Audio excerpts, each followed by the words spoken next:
Ibrahim El Sawi of Egypt against the Syrian Tarek Suleiman. Scheduled for 3 5-minute rounds. Referee, Mr. Mark Goddard. Already we can see big overhand left there from southpaw fighter El Sawi, who has the height advantage. Just look at the heat on those shots there. I have to say Suleiman did well to be out of range from those. They were big, big hits. Yeah, this early on, you don't want to get caught by one of those. It'd be an early night, as we've seen throughout the night. He's doing a good job with that straight left. Having to really stretch in though, because Suleiman has just about got the range right, narrowly missing those. But that's the danger. This is a ferocious, terrifying prospect El Sawi presents. Look at the leg come up as well. There's something else to think about as well. This is going to be very much a stand-up affair for El Sawi, and I think Suleiman knows that. Just keeping out of range, just trying to hang on long enough to go down, and that lead leg of El Sawi, well, that's presented an opportunity. Up goes the high kick.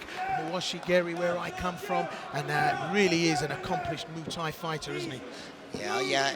Sawi doing a good job here, just picking his shots on the outside. But, you know, Suleiman defending very well, getting out of the range of a few of them, but he needs now either to fire back with some counter strikes or like to try and get a takedown and take this fight to the mat.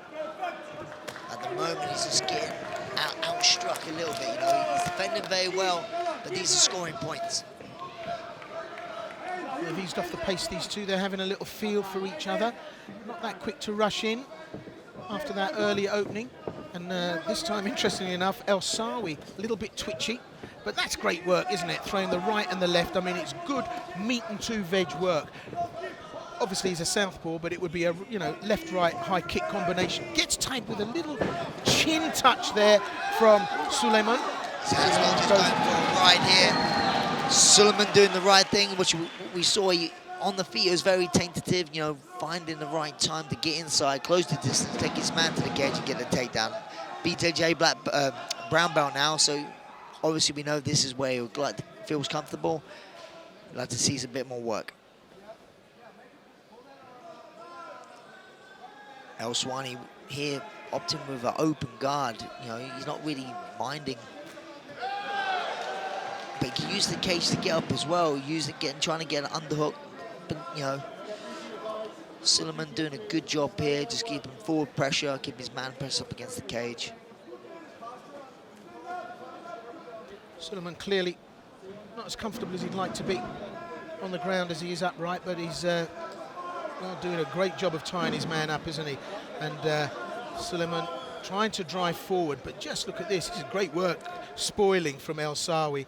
Really is spoiling what Suleiman's throwing at him, and that's nice work from his back.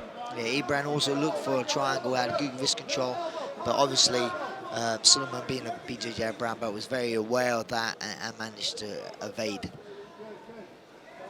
I'd like to see a little bit more action. He's doing a good job here, posturing up. Maybe he could get a few strikes in, maybe look to try and pass the guard, try and get half guard.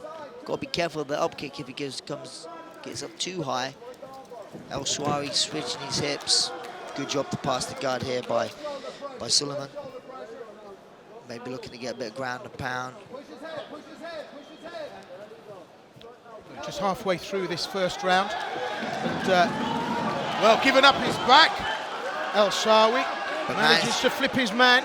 But rolls him out now, got top control. Yeah, it's a good job here now. He's going to finish the round on top. And he's doing, like you say, now you see him on top. He's doing a lot better with stuff with the ground and pound. Reached for a neck, got a little bit greedy. I think now he's going to give up his position here as well. I don't think that's tight enough. You can see it here. It's not really quite under the chin. But we're still in submission territory, and he's working the locks there. He's now got the wrist under the chin, and El Sawi happy to try and put leverage on this. He's got one leg locked in that half guard, and he's putting leverage on. This is a troublesome moment for Suleiman. Tarek Suleiman in that guillotine. Mark Goddard watching very carefully here. This could be a very, very interesting moment for Ibrahim El Sawi, the stand-up merchant, actually submitting his BJJ opponent on the ground. I think actually Suleiman's really, really safe here. He's in the half guard. It's really hard to finish the guillotine from here. And with El Swani, maybe lack of experience on the floor, he's going to be wearing his arms out here. And obviously, Suleiman is aware of this, just getting a bit of ground and pound. He's in no danger at the moment. But you can see El Swani is gassing his arms out a little bit. So there's the 10-second clapper. We're at the end of the round, and that's it. So, Love's labour's lost. As Brad said, El Sawi, a lot of effort expended, keeping his man there. But I think it's nice to know where your opponent is rather than not know. So I think El Sawi's quite pleased that he finished when he did, where he did. Yeah, we saw the action here, but they're going towards the end of that round. You'd see a good takedown, getting his hands locked here, sending his man to the canvas. We saw a little bit of work on top. He got the back briefly, but didn't really get a good control with his hooks in and got switched around. But you see here now, this is actually, with him holding that guillotine, it was really good for Suleiman, because with El Swani being the striker, he's actually gassing his own arms out towards the end of that round. So we'll see in between rounds if his arms could recover, get the lactic acid out of those hands, so he can get back to his striking. Well, El Sawi looking pretty gassed, actually. Brad called that exactly right. El Sawi not looking as lemon fresh as we'd like him to, and in actual fact, it's Tarek Suleiman that starts this, well, looking like a newborn babe, doesn't he? Suleiman, huffing and puffing, he's going to want to try and finish this in the upright. Let's see how it pans out. We go to 2 of a scheduled 3 in this middleweight matchup. And again, wild card here.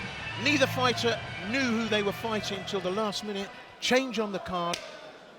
Let's see how they cope. Southpaw, Ibrahim El Sawi wants to keep this in the upright. Tarek Suleiman, the BJJ black belt, he's going to want to try and take it to the mat.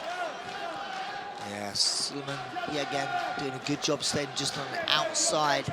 Looking again, not really throwing anything on his feet. He didn't in the first round either. He managed to get the fight to the canvas. Oh, that was a thunderous high kick then. Good job, his hand was up there just partially blocking it. And again, we go straight back to that meat and 2-veg kickboxing, left-right combination, but in El Sawi's case, right-left, and then the high kick.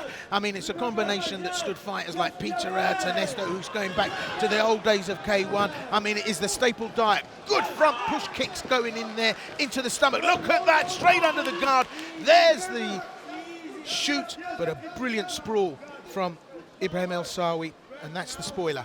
Yeah, he attempted a double leg, was recognised very well, but he used it to pull back, full back. Now he's going for a heel hook. This is very dangerous and looks very locked up here.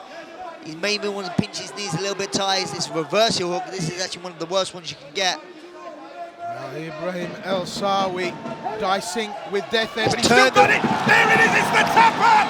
Ibrahim El Sawi has tapped out. It's all over. The matmaster Tarek Suleiman had that heel hook. Brad thought that it wasn't enough leverage. He turned his hips, he put some pressure on. I don't know what Ibrahim El Sawi did, but all of a sudden that leg was exposed and bang! There went the pressure, and it was all over. As you see here, really with the inexperience of Ibrahim, he actually turned the wrong way. And with turning the wrong way, he put that heel hook on very, very, very, very tight, and that was done a lot of damage there. That's the thing with the reverse heel hook. It does a lot of damage, to the ligaments in your knee. And with him turning the wrong way, just made that pressure double. As you see here, he actually turns the wrong way. He turns away from him when he should. See that there, and now he makes that even more tight, and definitely his leg would have popped then. Well, that was such an incisive breakdown of what happened there. I mean, it's a 50-50 split, isn't it? And unfortunately, Ibrahim El Sawi took the wrong turn, and that's a serious injury. And that just shows you the devastating power and leverage.